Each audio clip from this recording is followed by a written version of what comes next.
ప్రతిపక్షానికి చెందిన గౌరవ సభ్యులు ప్రశ్నలు వేస్తున్నారు, రావట్లే.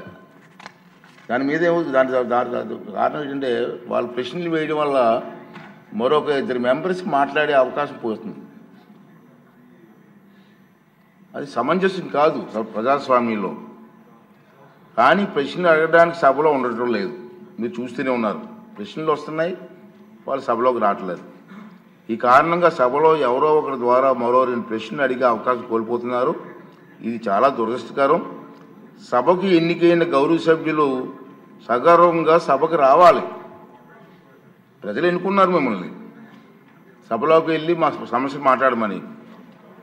సభకు రావాలి.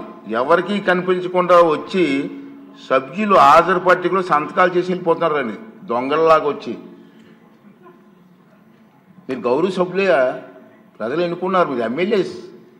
దొంగలలాగా వచ్చి సంతకాలు పెట్టవలసిన అవసరం ఇచ్చింది కర్మ.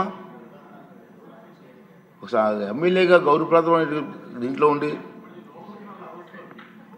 హాజరు పట్టికలో సంతకం చేసి సభకు ఆ మోహం చాటేయడం వారికి గౌరవాన్ని తగ్గించిందే తప్ప పెంచదని చెప్పి నా తాలూకు అభిప్రాయం.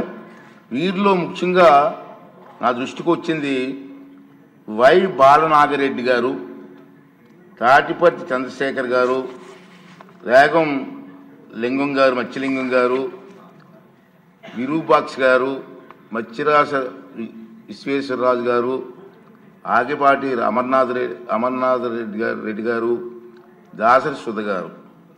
మనం చూసాం. మనం గవర్నర్ ప్రసంగం ముగిసిన తర్వాత అంటే ఫిబ్రవరి 24వ తేదీ తర్వాత వేరు తేదీల్లో అటెండెన్స్ రిజిస్టర్లో సంతకాలు పెట్టేట్టు నా దృష్టికి వచ్చింది. అంత దొంగచాటును వచ్చి ఒక దొంగల మాదిరిగా సంతకాలు పెట్టవలసిన అవసరం లేదు. కానీ వారు ఎవరు కూడా నాకు సభలో కనిపించలేదు. సంతకాలు ఉన్నాయి కానీ సభలో కనిపించారండి మీకు ఎవరికన్నా? నాకైతే కనిపించలేదు.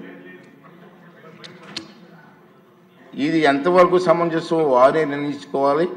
మనల్ని ఎన్నుకున్న ప్రజలు మనం ఆదర్శంగా నిలవాలి తప్ప ప్రజలకి, మీకు ఓట్లు వేసిన ప్రజలకి తలవంపులు తెచ్చేలే ప్రవర్తించకూడదని చెప్పి నా అభిప్రాయం.